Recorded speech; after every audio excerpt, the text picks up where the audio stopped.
Assalamualaikum warahmatullahi wabarakatuh. Selamat pagi semua. Kami dari kelompok 2 akan mempresentasikan hasil diskusi kelompok kami, yaitu studi kelayakan bisnis frozen food, yang dimana pada mata kuliah ini diampu oleh Bapak Dr. Andus Jumaidi Abdiwinata MSI AK CA. Sebelumnya, kami ada memperkenalkan diri terlebih dahulu. Saya Ari Ada Harahap sebagai moderator dan penyaji pertama. Perkenalkan, saya Yani Pratiwi sebagai penyaji kedua. Saya Astri Wulandari sebagai penyaji ketiga. Saya Beta Siombing sebagai penyaji keempat. Nama saya Bartolomeus J. Situmorang, saya sebagai penyaji kelima. Studi kelayakan bisnis. Analisis kelayakan bisnis merupakan penelitian terhadap rencana bisnis yang tidak hanya menganalisis layak atau tidak layak bisnis yang dibangun, tetapi juga dioperasionalkan secara rutin dalam rangka pencapaian keuntungan yang maksimal untuk waktu yang tidak ditentukan. Menurut Kasmir dan Jafkar, studi kelayakan bisnis adalah suatu kegiatan yang mempelajari secara mendalam tentang suatu usaha atau bisnis yang akan dijalankan dalam rangka menentukan layak atau tidak layak usaha tersebut dijalankan. Dengan membuat suatu penilaian terlebih dahulu sebelum melakukan investasi yang kemudian dituangkan dalam suatu laporan secara tertulis. Manfaat yang bisa diperoleh hasil laporan studi kelayakan bisnis ini bisa digunakan sebagai pedoman alat untuk mengetahui sampai sejauh mana kegiatan investasi telah dilakukan. Frozen food, makanan beku atau yang biasa dikenal dengan frozen food, merupakan produk-produk makanan dengan cara mengubah hampir seluruh kandungan air dalam produk menjadi es. Keadaan beku menyebabkan aktivitas mikrobiologi dan enzim terhambat sehingga daya simpan produknya dipanjang. Macam-macam jenis frozen food dapat dikategorikan sebagai berikut. Antara lain, siap santap, panggang terlebih dahulu, harus digoreng, dikukus, direbus, dan disiram dengan air hangat. Baiklah, akan saya lanjut. Berikutnya ada jenis frozen food. Ini adalah contoh-contoh frozen food. Yang pertama ada sosis, yaitu daging yang diolah dengan bumbu dalam bentuk panjang kecil. Selain sapi ada juga sosis ayam. Yang kedua ada nugget. Nugget terbuat dari olahan daging ayam ditambah berbagai bumbu dan dibalut dengan tepung roti. Yang ketiga ada bakso, yaitu terbuat dari daging ayam atau sapi dan dibentuk menjadi bulat. Yang terakhir ada dimsum dan siomay. Dimsum dan siomay yang dibuat dari daging ikan sampai dengan daging ayam, dipadukan dengan tepung serta bumbu-bumbu lainnya. Berikutnya ada profil usaha. Frozen food merupakan bisnis perdagangan makanan yang bertujuan untuk memudahkan masyarakat dalam memperoleh cemilan. Frozen food juga merupakan solusi terbaik bagi mereka yang ingin menyemil dengan cara yang simpel. Kelebihan bisnis ini adalah frozen food yang lezat dengan memakai bahan-bahan gizi dan sehat serta pengerjaannya dibuat secara homemade. Berikutnya, visi dan misi pada perusahaan CP Industri Pangan. Yang pertama ada visi, yaitu menjadi perusahaan distributor ginseng terbaik. Yang kedua ada misi, yaitu yang pertama menciptakan produk ginseng terbaik, halal dan sehat. Yang kedua menciptakan lapangan kerja baru, dan ketiga memberikan manfaat kepada seluruh mitra. Berikutnya ada aspek hukum atau legalitas. Secara legal, CV Indonesia Cipta Pangan telah memiliki akte penggerak usaha. Untuk izin usaha yang telah dimiliki adalah izin usaha mikro menengah atau IUMK. Sedangkan untuk izin daerah produksi yang existing adalah izin daerah halal dengan nomor 172.000.3768.041 Untuk nomor izin dari Badan Pengawas Obat dan Makanan adalah BPOM LIMD 239731003307. Berikutnya ada aspek-aspek studi kelayakan bisnis. Aspek yang pertama yaitu aspek pasar dan pemasaran. Dalam kegiatannya, bisnis CV Indomitra Cipta Pangan telah bermitra dengan komunitas persaudaraan muslimah. Potensi pasar dari ormas ini adalah anggota di berbagai kota. CV Indomitra Cipta Pangan dalam proses pemasarannya selalu memperhatikan berbagai aspek pada setiap produk yang dimiliki untuk menjamin kualitas dari produk tersebut. Yang kedua, ada aspek teknis dan teknologi. Dalam aspek teknis, CV Indomitra Cipta Pangan dalam operasionalnya telah mengikuti standar operasional yang ada. Pada sarana produksi, CV Indomitra Cipta Pangan telah memiliki sarana yang sangat lengkap, mulai dari ruang produksi, mesin produksi, serta armada pengiriman. Yang ketiga ada aspek manajemen dan sumber daya manusia. Manajemen organisasi ditangani langsung oleh pemilik usaha. Dalam pelaksanaan, diatur oleh seorang manajer. Adapun struktur organisasi dari CV Indomitra Cipta Pangan yang dipimpin oleh Bapak Joko Pitono selaku pemilik perusahaan, dibantu oleh Bapak Warno selaku kepala produksi. Baiklah, materi selanjutnya akan dilanjut oleh penyaji. Selanjutnya yaitu aspek sosial ekonomi. Secara tidak langsung, keberadaan usaha ini dapat membantu pemerintah setempat dalam upaya mengurangi angka pengangguran walaupun dalam jumlah yang kecil. Selanjutnya yaitu aspek lingkungan. Analisis aspek lingkungan tidak hanya membahas tentang kesesuaian lingkungan dengan bisnis yang akan dijalankan, tetapi juga membahas tentang dampak bisnis terhadap lingkungan serta pengaruh perubahan lingkungan yang akan datang terhadap bisnis. Untuk mengantisipasi dampak terhadapnya, maka identifikasi potensi bahaya dan pengendalian. Selanjutnya yaitu aspek finansial.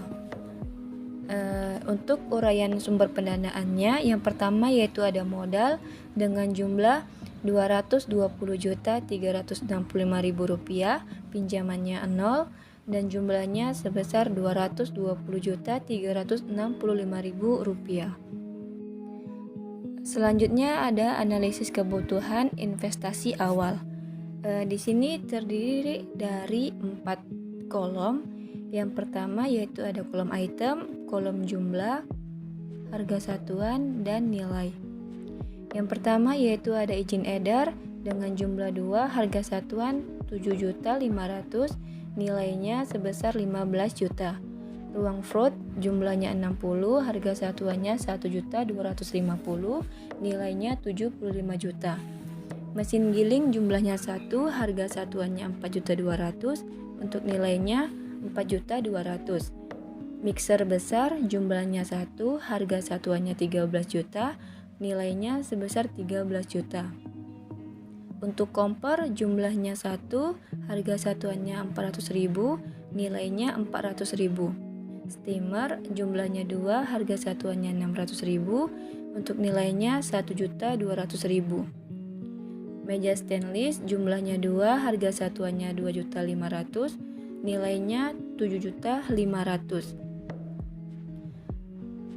Print expired jumlahnya 1, harga satuannya 1 juta, nilainya 1 juta. Freezer jumlahnya 4, harga satuannya 5 juta, untuk nilainya 20 juta.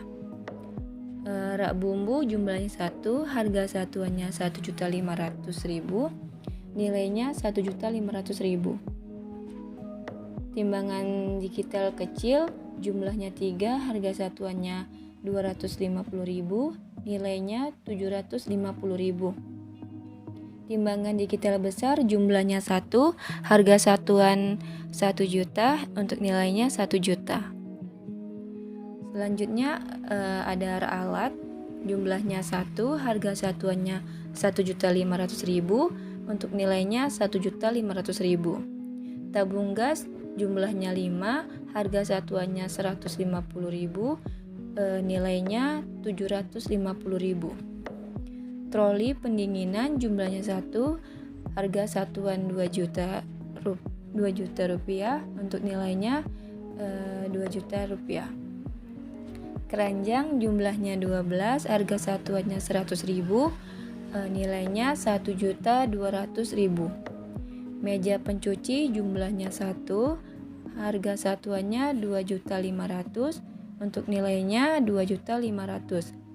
Timbangan digital produk jumlahnya 1, harga satuannya 750.000, untuk nilainya 750.000.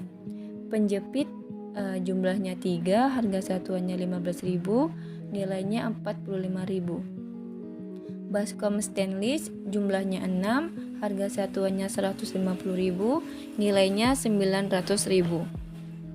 Loyang stainless jumlahnya 12, harga satuannya 100.000, nilainya 1.200.000. Parutan stainless jumlahnya 2, harga satuannya 25.000, nilainya 50.000.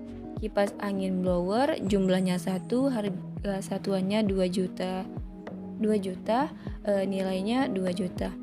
Spatula jumlahnya 1, harga satuannya 15.000, nilainya 30.000. Wajan jumlahnya 1, harga satuannya 100.000, nilainya 100.000. Blender jumlahnya 1, harga satuannya 750.000, nilainya 750.000.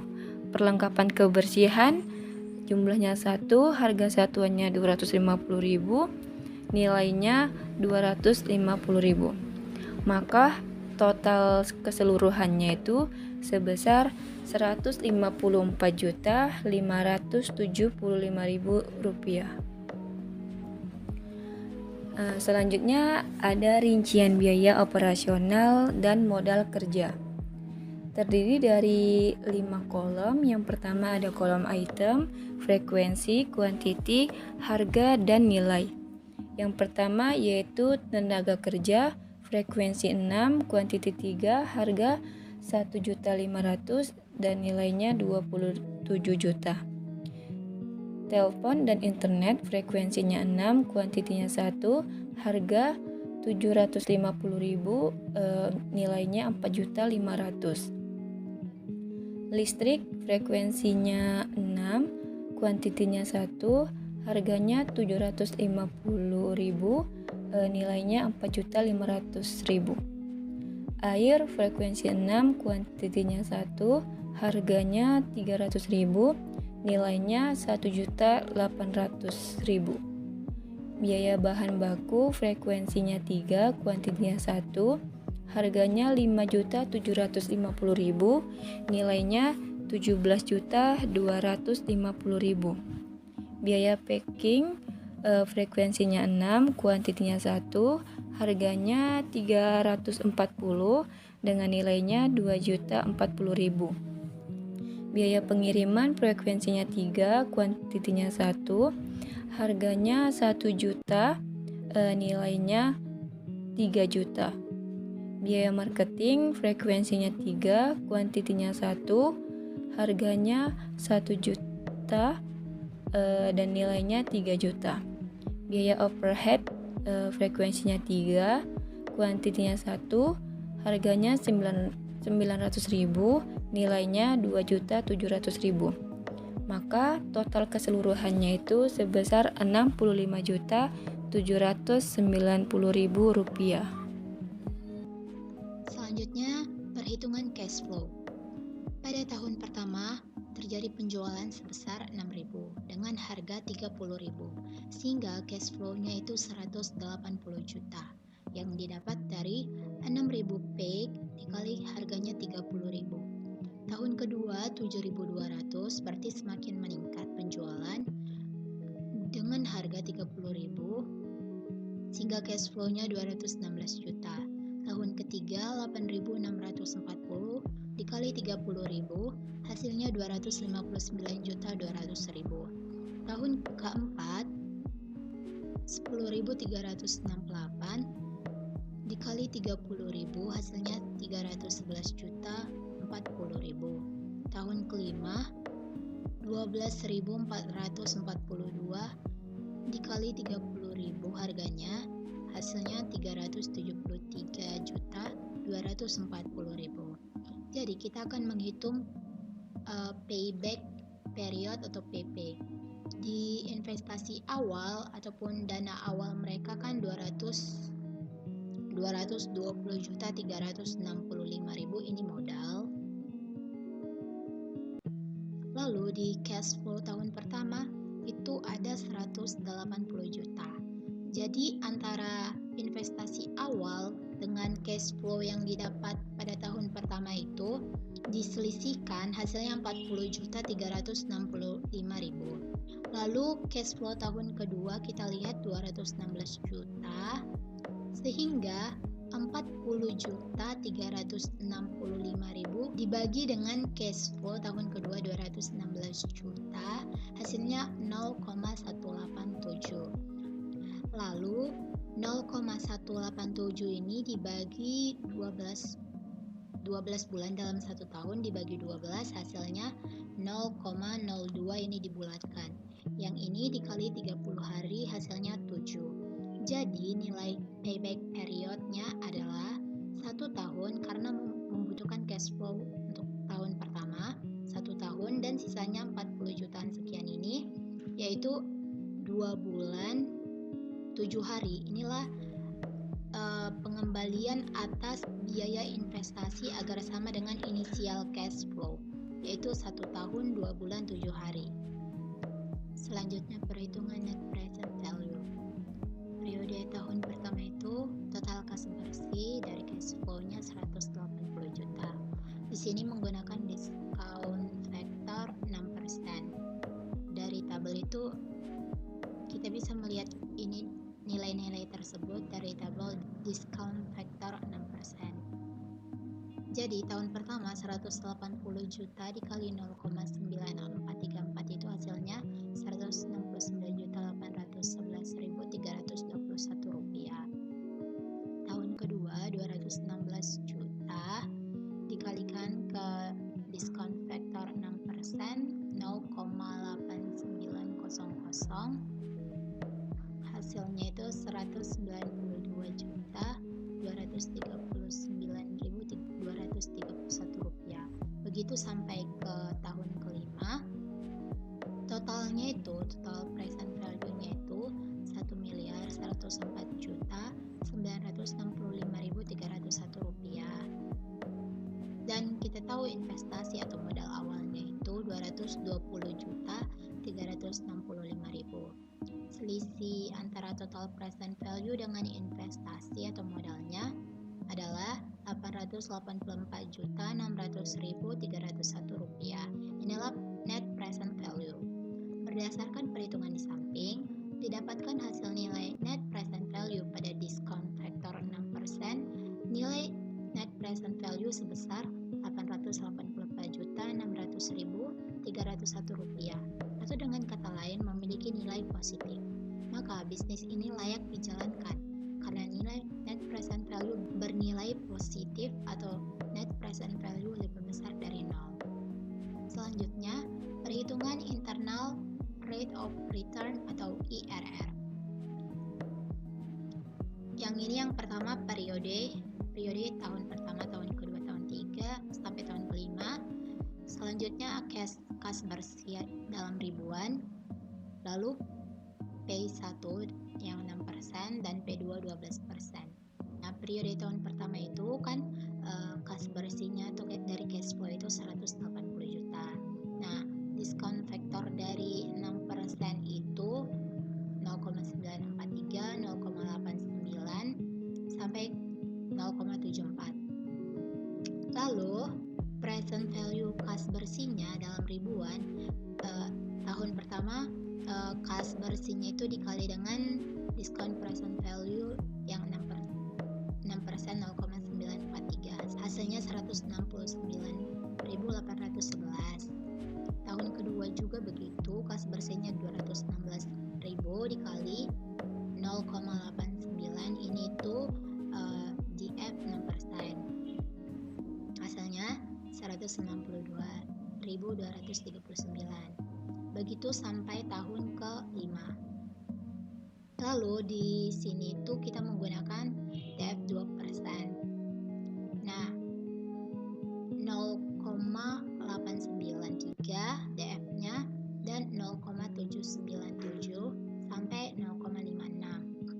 hasil ini dikalikan dengan yang 12% ini 0,893, hasilnya 160.714. Begitu seterusnya sampai tahun ke-5. Nah, total present value-nya ditotalkan dari semua ini, hasilnya 1.104.965.000 karena ini dalam ribuan.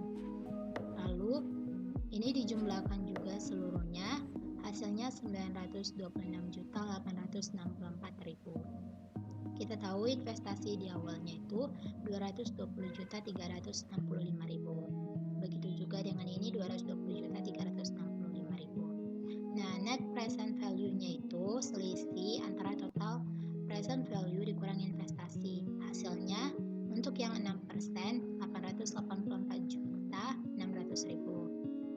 Sedangkan untuk yang 12% 706.499.000. Lalu untuk mencari IRR-nya kita menggunakan rumus P1 dikurang dalam kurung C1 dikali dalam kurung lagi P2 dikurang P1 dibagi C2 dikurang C1. Kita masuki dari, kita tahu P1 itu apa? P1 itu dengan DF 6% berarti totalnya P1 dan ini P2, lalu ini C1 dan ini C2. Ini dimasuki ke rumus. Nah, hasil yang didapat itu 35,80. Jadi, berdasarkan perhitungan di samping, nilai IRR yang dihasilkan adalah sebesar 35,8%. Modal yang diinvestasikan sebesar 220.365.000. Apabila dibandingkan dengan bunga 6%, rate untuk rata-rata per tahun bunga bank, maka investasi layak diterima karena nilai IRR di atas bunga atau biaya modal sebesar 6%. Kan biasanya rata-rata rate bunga di bank itu 6%, sedangkan untuk menjalankan bisnis itu bisa 35,8%. Tentu lebih tinggi sehingga layak. Selanjutnya, perhitungan profitability index. Nah, kita awali dengan periodenya tahun pertama sampai tahun kelima. Ini total kas yang kita ambil dari cash flow 180 juta sampai 373.248.000. Kita menggunakan discount factor 6%. Ini sesuai tabel, hasilnya segini. Lalu seperti yang tadi sudah kita lakukan, dikalikan hasilnya segini sampai sini. Nah, total present value-nya itu 1.104.965.301 rupiah. Investasinya kan di awal 220.365.000. Sehingga net present value-nya itu atau selisih dari total present value dengan investasinya ialah 884.600.301 rupiah. Lalu untuk mencari PI atau profitability index-nya, total present value kas bersih dibagi total investasi. Kita tahu total kas present value kas bersihnya atau net present value-nya 884.600.301 rupiah dibagi dengan total investasi. Investasi mereka itu 220.365.000. Sehingga hasilnya 5,01. Berdasarkan perhitungan di samping, setelah semua arus kas didiskontokan pada nilai sekarang, maka dihasilkan nilai PI atau profitability index-nya sebesar 5,01. Nilai profitability index Indomitra Cipta Pangan dinyatakan layak diterima dan atau dijalankan karena PI-nya itu lebih besar dari 1,0.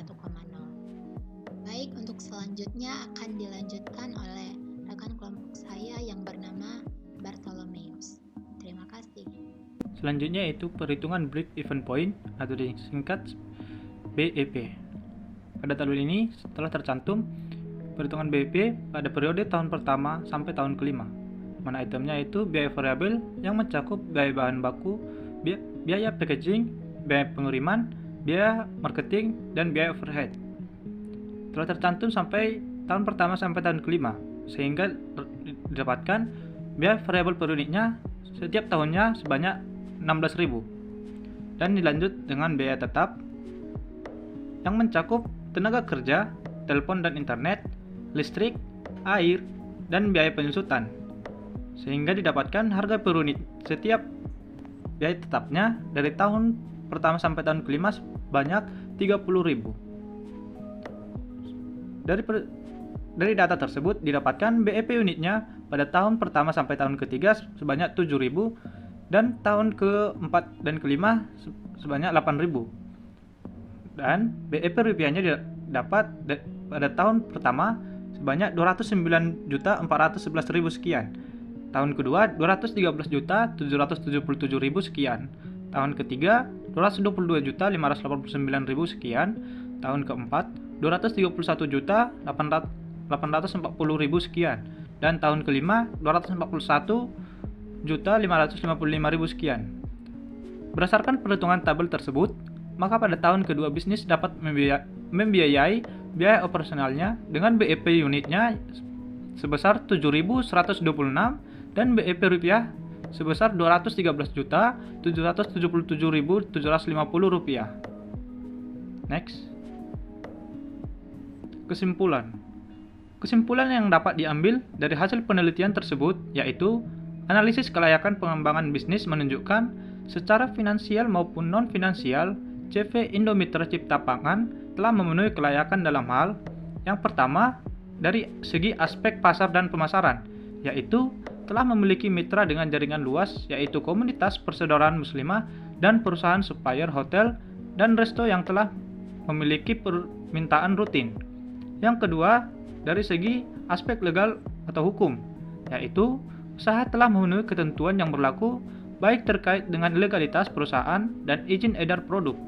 Yang ketiga dari segi aspek teknik dan teknologi, yaitu telah memiliki standarisasi proses yang baik sehingga memudahkan dalam pengembangan bisnis dan produk baru. Yang keempat dari segi aspek manajemen atau organisasi, yaitu sumber daya yang ada telah terstruktur dengan uraian pekerjaan yang jelas. Dan yang kelima dari segi aspek finansial, yaitu keuangan pada perusahaan tersebut sudah terstruktur dengan baik dan dianggap mampu dapat membiayai perusahaan tersebut pada tahun-tahun selanjutnya. Yang keenam, dari segi aspek sosial ekonomi, yaitu pengembangan bisnis yang direncanakan akan menambah tenaga kerja sehingga berdampak positif dalam membantu membuka lapangan kerja. Dan yang terakhir yaitu dari segi aspek lingkungan, yaitu telah melakukan identifikasi dan menyiapkan mengantisipasi untuk pencegahannya. Next. Yang terakhir yaitu potensi usaha. Peluang bisnis frozen food dapat dikatakan sangat bagus dan cerah mengingat permintaan frozen food yang terus melambung. Bahkan, sekarang dengan kemajuan teknologi yang ada, membuat pasar usaha ini semakin luas karena dapat menjangkau seluruh wilayah. Untung yang didapat lewat bisnis frozen food terbilang besar, sehingga usaha ini patut untuk digali dalam. Pada bisnis frozen food milik CV Indomitra Cipta Pangan, memiliki potensi untuk terus berkembang, di mana aspek-aspek kelayakan bisnis pada perusahaan tersebut sudah layak dan memadai. Baik, sekian hasil dari presentasi saya.